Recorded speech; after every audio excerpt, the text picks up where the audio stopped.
തലയിലൊട്ടിച്ച് വെച്ചിരിക്കുന്ന ചത്താക്ക് പറക്കാറായോ? പ്രിൻസിപ്പളുടെ റൂമിലോട്ട് കാണിച്ചു തരാം നിന്നെയൊക്കെ ഞാൻ. കോളേജ് ഹോസ്റ്റൽ ജീവിതത്തിലെ ഏറ്റവും രസമുള്ള അനുഭവങ്ങൾ ഓരോന്നായി സംഭവിച്ചു തുടങ്ങി. കായലിന് നാഷണൽ ടീമിൽ സെലക്ഷൻ കിട്ടി. അപ്പോഴേക്കും മസ്താനായി എല്ലാ കാര്യങ്ങളും ഞങ്ങളുടെ നേതാവ്. വൈകുന്നേരങ്ങളിൽ കായലിൻ്റെയും അജുവിൻ്റെയും കളി കണ്ടിരുന്ന വാശികയറ്റിലും പെറ്റുവെക്കുമായിരുന്നു ഞങ്ങളുടെ പ്രധാന നേരം പോക്ക്. കോച്ചില്ലാത്ത സമയങ്ങളിൽ മിക്കപ്പോഴും മസ്താനായിരുന്നു ടീമിൻ്റെ കാര്യങ്ങളൊക്കെ നോക്കി നടത്തിയിരുന്നത്. അനാഥനായ മസ്താനെ കോളേജിൽ തന്നെ നിർത്താൻ അച്ഛന്മാർ കണ്ടറിഞ്ഞു കൊടുത്തൊരു ചുമതലയായിരുന്നു അത്. പുള്ളിയുടെ ചിലവുകളെല്ലാം കാലങ്ങളായി നോക്കിയിരുന്ന കോളേജ് മാനേജ്മെൻറ്റ് തന്നെയായിരുന്നു. തമ്മിൽ എന്തൊക്കെ പ്രശ്നം ഉണ്ടായാലും മസ്താൻ്റെ കീഴിൽ കളിക്കാർ എപ്പോഴും ഒറ്റക്കെട്ടായിരുന്നു. ക്ലീറ്റ സംഘത്തിന് പെൺകുട്ടികളിൽ നിന്ന് കണക്കിന് തെറിവിളി കിട്ടിക്കൊണ്ടേയിരുന്നു. അതിനെല്ലാം കണക്ക് തീർക്കുന്നത് ഞങ്ങളോടായിരുന്നു. പതിവ് പോലെ അന്നൊരു ദിവസം എല്ലാവരും റൂമിലേക്ക് എത്തി. ഹോസ്റ്റലിലേക്ക് പേര് ഇറക്കാൻ വേണ്ടി ഇറങ്ങിയിരിക്കുക. അയ്യോ ചേട്ടാ, ഓട്ടം തുള്ളൽ ഞാൻ കണ്ടിട്ട് പോലുമില്ല. പിന്നെ എങ്ങനെയാ? നിന്നെ കൊണ്ട് ഞാൻ തുള്ളിക്കും. ആരൊക്കെ പാടണം ആരൊക്കെ തുള്ളാൻ തീരുമാനിക്കുന്നേ ഞങ്ങളാ. പറയുന്ന അങ്ങ് ചെയ്താൽ മതി. അപ്പൊ പറഞ്ഞ പോലെ നിങ്ങൾ രണ്ടുപേരും ഡാൻസ്. ഇവർക്ക് എന്ത് പണി കൊടുക്കും? ഞങ്ങൾ മൂന്നുപേരും നാടകം കളിക്കാം.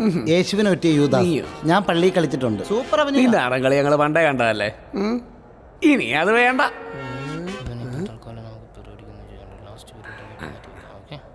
നീ മാത്രം ഒന്നിനും ചേരണ്ട. നിനക്ക് ഞങ്ങളുടെ വക വേറെ ഡ്യൂട്ടി ഉണ്ട്. ഈ കായൽ പോയാൽ പിന്നെ അവന്റെ പൊസിഷനിൽ കളിക്കാൻ വേണ്ടി ഉണ്ടോടാ? ഈ സഞ്ജു അത്യാവശ്യം കളിക്കോ? അങ്ങനെ പറയുവോ? എടാ, ഈ ഫാദർ പീറ്ററിന്റെ കെയർ ഓഫിൽ ഇവിടെ സ്പോർട്സ് കോട്ടയിൽ കയറി വിദ്വാനാരാണ്? അത് ഞാനാണ്. ഞാനാ. ഏതാടാ ഇനം? ഗുസ്തി. ഗുസ്തി. അതിനെ കണ്ടപ്പോഴേ തോന്നി.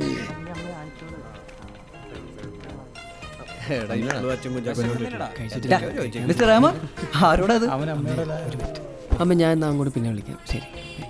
അമ്മയ്ക്കിപ്പോൾ എങ്ങനെയുണ്ട്? പറയുന്നെല്ലാം കേട്ടിരിക്കും. അത്രേ ഉള്ളൂ. എടാ കഴിച്ചിട്ട് വരാം, എന്നിട്ടാ വർത്താനം. എടാ കഴിച്ചു കഴിഞ്ഞിട്ട് എല്ലാവരോടും പ്രയർ റൂമിലേക്ക് ചെല്ലാൻ പറഞ്ഞിട്ടുണ്ട്. നമ്മുടെ കോളേജിന്റെയും ഹോസ്റ്റലിന്റെയും ഈ നാടിന്റെ തന്നെയും അഭിമാനമായി മാറിയ ഒരു മിടുക്കൻ ഒരു വിദേശ ക്ലബിൽ കളിക്കുന്നതിന് വേണ്ടി നമ്മളെയൊക്കെ വിട്ട് പോകുന്ന വിവരം നിങ്ങളെല്ലാവരും അറിഞ്ഞിരിക്കുമല്ലോ. അപ്പൊ നാളെ യാത്ര പുറപ്പെടുന്ന കായൽ ആന്റണിക്ക് നമുക്കെല്ലാ യാത്രാമംഗളങ്ങളും ആശംസിക്കാം.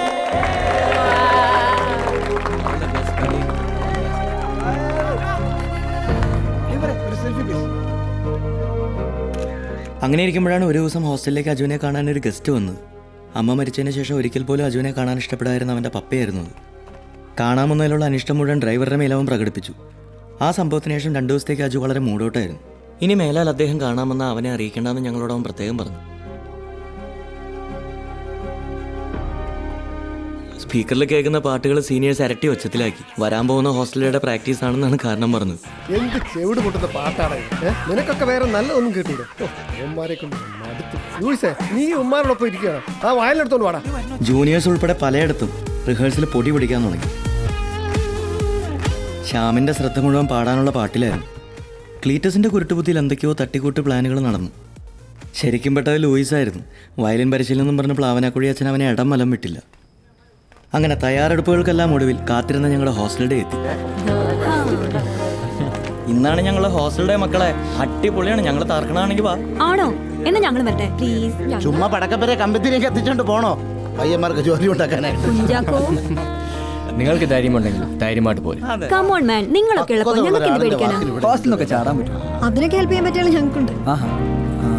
എന്നാ 7 മണിക്ക് റെഡി ആയിക്കോ. പുറത്ത് വണ്ടി വരും. ഞങ്ങളുണ്ടാവില്ല കേട്ടോ. ഇവളുമാര് വെറും പേടിത്തൊണ്ടികളാ. ഞങ്ങൾ വരാം.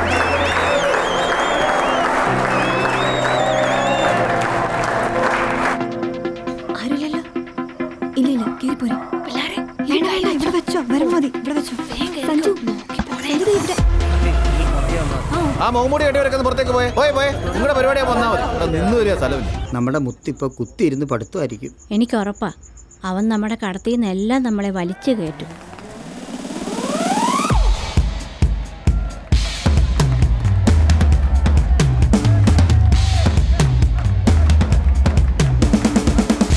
ചെറുക്കനെ അല്ല അച്ഛൻ വരില്ല. അത്ര തീരാത്തത്ര പഠിക്കാനുണ്ട് പോലും. തീർന്നില്ലടാ. കഴിഞ്ഞിട്ട് ഇതും കൂടെ തേച്ച് വെച്ചണം.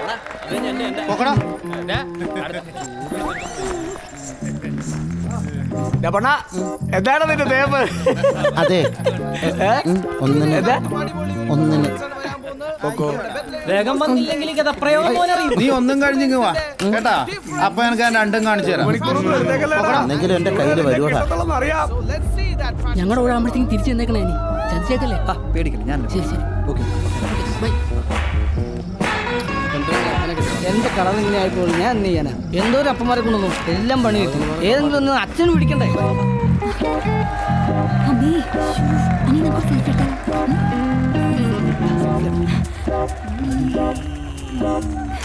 അതെ, ഇവിടെ നിന്ന് സെൽഫി എടുത്ത് കളിക്കാതെ അകത്ത് കയറുന്നില്ലേ? ഇവിടെ വന്നൊന്ന് ഹോസ്റ്റലിൽ ഇരിക്കുന്ന അവളമാരെ കാണിക്കാൻ എന്തെങ്കിലും തെളിവ് വേണോ? ആ ഫോൺ ഇങ്ങട്. നിങ്ങൾ ഇവിടെ വന്നതിന് തെളിവ് പോരെ? ഇതിലും വലിയൊരു തെളിവ് ഞാൻ ഇതിലെടുത്തോണ്ട് വന്നു. പറ്റാതെ അടിച്ചാ പോരാനോ? അടിച്ച് ഓവറാക്കിയിട്ട്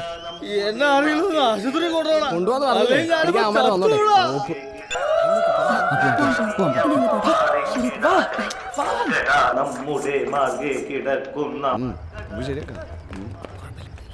മസ്താനെ എങ്ങനെയുണ്ടായിരുന്നു? കേട്ടായിരുന്നോ? താങ്ക് യു മസ്താനെ. എന്നാ ഞാൻ അങ്ങോട്ട് പോയി. നിങ്ങളുടെ സമയം തെളിഞ്ഞു മക്കളെ. ഇന്നു മുതൽ ആരും നിങ്ങൾ വരട്ടാൻ പറ്റില്ല. ഇനി ആരെങ്കിലും വന്നാൽ തന്നെ ഞാൻ നിന്നേ. എവിടെ തിരിഞ്ഞാലും മുഖംമൂടികളാണല്ലോ. ആരൊക്കെ ഇത്? ഒന്ന് മാറ്റിക്കേ കാണട്ടെ. അച്ഛോ, ഇത് ടോമും ബിനു അച്ഛോ. അത് ഈ മാസ്ക് വളരെ ബുദ്ധിമുട്ടിയിട്ടാണ് കെട്ടി വെച്ചിരിക്കുന്നത്. അതുകൊണ്ട് വാ തുറക്കാൻ പറ്റത്തില്ല. അടുത്ത അവരുടെ പ്രോഗ്രാമാ. ഞങ്ങൾ ഇവരെ സ്റ്റേജിലാക്കിയിട്ട് പോ ബിനു വാ. പിന്നെ നിങ്ങൾ ലൂയിസിന്റെ വയലും കേട്ടായിരുന്നു. തകർത്തു അല്ലേ? ഇന്നെല്ലാരും കൂടെ അവന്റെ വയലും തല്ലി തറക്കണം. അതെന്തിന്? ആരാണത്? എന്ത് പറ്റി അവന്? ഒന്നുമില്ലോ, ആസ്മക്കുള്ള മീൻ മിഴുങ്ങി ഇപ്പൊ തൊണ്ണ കുടുങ്ങിയതാണ്. ഓരോരുത്തനൊക്കെ മീൻ മെഴുകാൻ കണ്ട സമയം. എന്റെ കുഞ്ചാക്കോന്ന് വേഗം വാ. സംഗതി സക്സസ്. ഇന്ന് എത്ര കിട്ടിയടാ? 5 മിനിറ്റ് കാത്തുന്നെങ്കിൽ എന്താ? അമ്പരപ്പിക്കുന്ന തെളിവ് കിട്ടിയില്ലേ? പിടി, കൊണ്ടുപോയി കൂട്ടുകാരികൾ കാണിച്ചു കൊടു. അവിടെ നിന്ന് ഇതുപോലത്തെ വല്ല തെളിവ് കിട്ടും. അതെ, നിങ്ങളിങ്ങനെ വെള്ളം അടിച്ച് വെള്ളത്തിൽ കിടന്നോ മരിച്ചാ? പഠിക്കാൻ വിട്ട പെണ്ണിന്റെ കാര്യം വല്ല ചിന്തയിലുണ്ടോ? ഇടയ്ക്കൊക്കെ കോളേജിലോ ഹോസ്റ്റലിലോ പോയെന്ന് അന്വേഷിക്കേണ്ട മനുഷ്യനെ കാലം കെട്ട കാലമാ. ഒന്ന് പോടി വിവരം കെട്ടവളെ. ഇതൊക്കെ നിന്റെ വീട്ടിൽ പോയി പറഞ്ഞാൽ മതി. അവൾ എന്റെ മോളാ. കണ്ടവനെ തോളി കയറാനോ മേളി കാണാനോ ഒന്നും എന്റെ തറവാട്ടിൽ നിന്ന് ആരും പോയില്ലടി.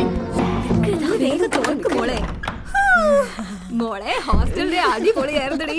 സ്കൂളോട് തുടങ്ങി രണ്ടും കൂടെ അവിടെ പോയി ഇവിടെ പോയെന്നൊക്കെ. എനിക്ക് തോന്നുന്നത് രണ്ടുപേരും കൂടെ ആ വാഴക്കിടയിൽ എങ്ങനെ ഒളിച്ചിരുന്നിട്ട് കയറി വന്നത്. Come on, I'll show you. വല്ല ഉടായിപ്പോയിരിക്കും. നോക്ക് മക്കളെ, കണ്ടു. ഇതാണ് ബോയ്സ് ഹോസ്റ്റൽ. കണ്ടോ?